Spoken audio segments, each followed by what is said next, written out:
Vez. Bom, como a gente já finalizou, né, o nosso terceiro bimestre, eu estou aqui fazendo um apanhado, né, do livro, pegando os principais tópicos, inclusive que eu vou pedir na prova. Então, eu vou fazer uma breve, assim, começar, né, com uma breve revisão. Vamos considerar isso como uma revisãozinha, né? Claro que não vai dar para revisar o livro inteiro, mas a gente vai ter tempo ainda para fazer atividades de revisão também, para vocês se prepararem para a prova. Então, peguei aqui primeiro a formação das chuvas, né? O processo de formação das nuvens e das chuvas. Então, deixa eu pegar aqui a minha escovinha para estar mostrando para vocês. Então, aqui a gente tem essa imagem, né? Demonstrando a formação das nuvens e das chuvas. Então, a gente sabe que o primeiro processo é o processo de evaporação, né? As mudanças de estados físicos da água.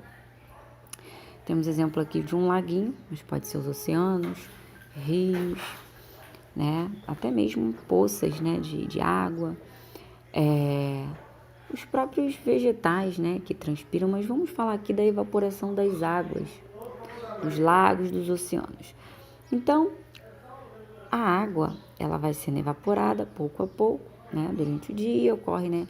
Quando o calor vem, então ocorre o processo de evaporação. E aí, as partículas de água, né? As partículas gasosas, como elas são leves, elas vão ficando suspensas, e chega numa certa altura, o que acontece? Esse vapor, ele vai resfriar, por conta da altitude, né? A temperatura ela cai e vai ocorrer o processo de condensação, né? Começa a formação das nuvens, onde ao resfriar, tá? Esse vapor de água vai se juntando, vão virando gotículas. Então é como se fosse um monte de livro que a gente tende a carregar no nosso colo. Você vai colocando um livro, bota outro, coloca outro. Chega uma hora que a gente não aguenta. Ou a gente coloca esse livro num outro lugar, ou a gente vai deixar cair e os livros vão desmoronar das nossas mãos. A mesma coisa acontece com a formação das nuvens para ocorrer as chuvas. É uma gotícula que vai juntando com a outra, vai juntando, porque ela foi se resfriando. E aí, essas gotículas se juntaram tanto que elas se tornaram pesadas a ponto de precipitar, que foi o que aconteceu. Formaram-se as nuvens, né? As nuvens ficaram muito pesadas e caiu em forma de chuva, mas ela pode precipitar em forma de neve, de granizo, dependendo ali da altitude, da temperatura, né? Então, nesse caso aqui, a gente tem a precipitação em forma de chuva, né? Então, já falamos de dois estados físicos da água, de duas mudanças de estados físicos da água. A primeira foi evaporação. Deixa eu mudar a cor aqui. A primeira foi evaporação. A segunda, condensação. E aí, a precipitação, né? Água líquida caindo. E nós temos também um outro fator, a transpiração das plantas. Os vegetais, eles também transpiram e eliminam vapor d'água. Tanto que elas são um dos importantes principais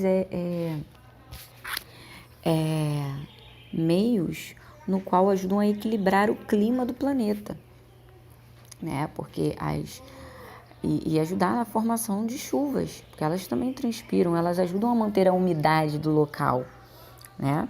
Sem árvores, eu já comentei isso com vocês. O processo de desertificação, ele implica em muitas consequências. A falta de chuva, de água, em muitas regiões, que a gente sabe disso, né? Então, a água que cai aqui, por exemplo, ela não é necessariamente vinda daqui de cima. Ela veio de outros lugares, por exemplo, da Amazônia, correntes trouxe. Então, por isso que a gente tem que preservar onde a gente for, né? Enfim.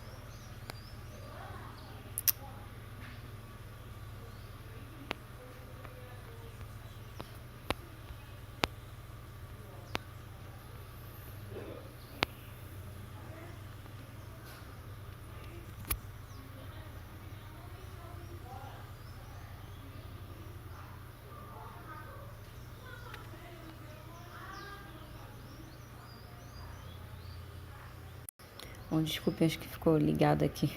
Saiu, eu coloquei de novo. Bom, então, as águas das chuvas e a poluição difusa. Então, o que é isso? Nós sabemos que as chuvas elas vão repor no ambiente as águas perdidas pela evaporação, que vão auxiliar na remoção de partículas, gases que poluem a atmosfera, melhorando a qualidade do ar que respiramos.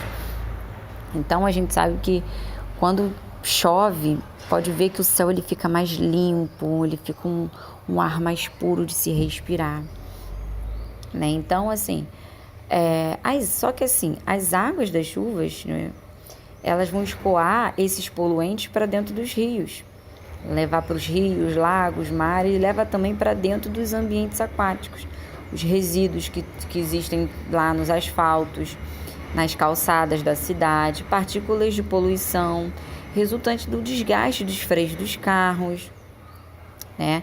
Todos os descartes que a população deixa ali, né, produzidos por animais domésticos, pássaros, restos de atividades de construção, óleos, graxas. Então, tudo isso vai escoando.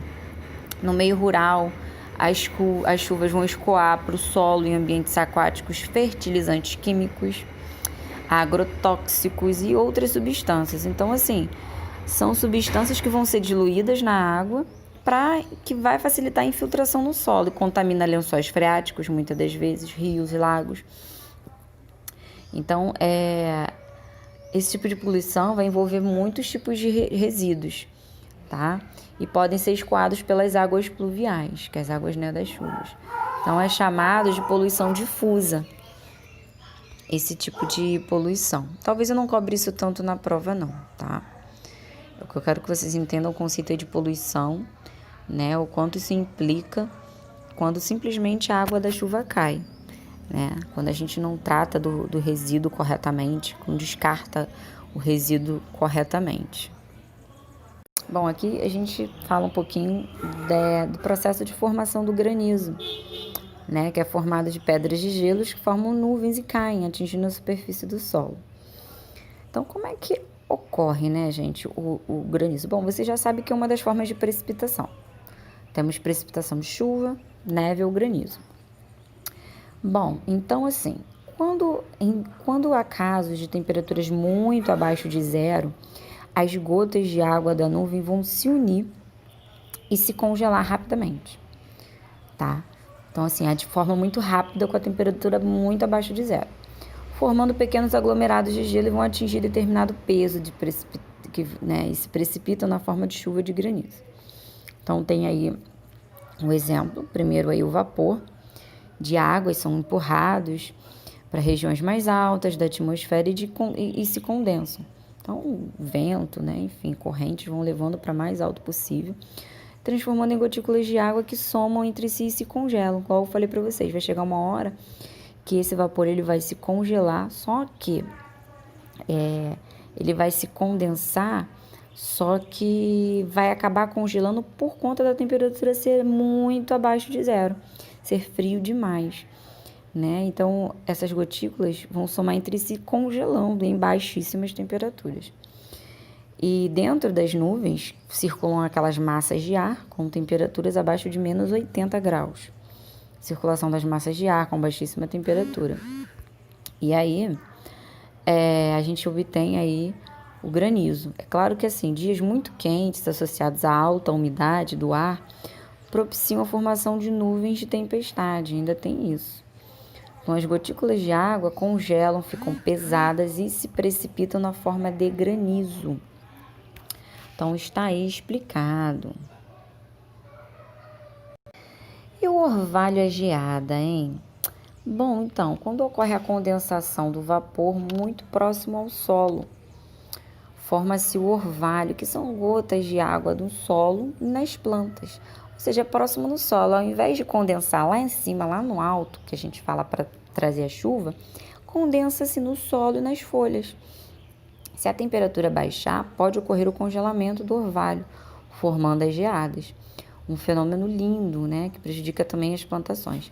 Então, a diferença do orvalho para a geada é que o orvalho são gotículas de água, né? E já nas geadas, já é o congelamento desse orvalho, tá? Então, a gente tem aí primeiro, né, grama com orvalho, nasce do sol, resultando na condensação do vapor de água. E à direita, plantas com cristais de gelo resultante das geadas, como no sul, né, região sul do nosso país. E a neblina? A neblina, ela é muito bonita, né? E ocorre mais durante o inverno, né? Dificulta a visualização, né? Para passagem de carros, enfim.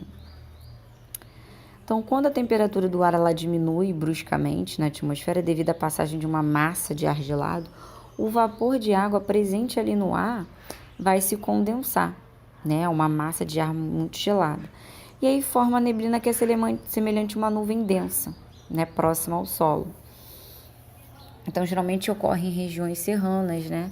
Porque ali nas regiões altas, né, de serra, vai facilitar muito o acúmulo e a concentração dessas nuvens mais densas.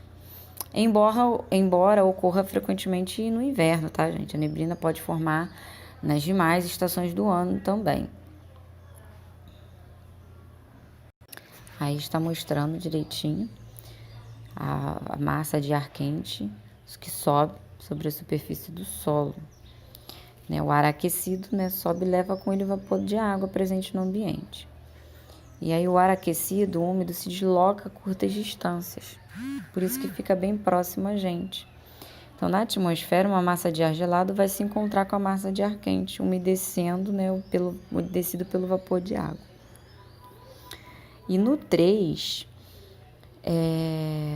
a massa de ar gelado condensa o vapor de água presente no ar aquecido que subiu, provocando a formação de gotículas de água.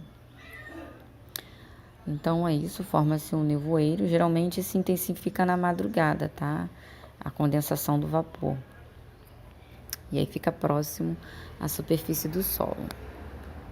Bom, galera, para o vídeo não ficar muito longo, vou parar por aqui. E a próxima semana a gente se encontra ao vivo, tá? E nós vamos fazendo exercícios, trabalhando o que vai cair na prova.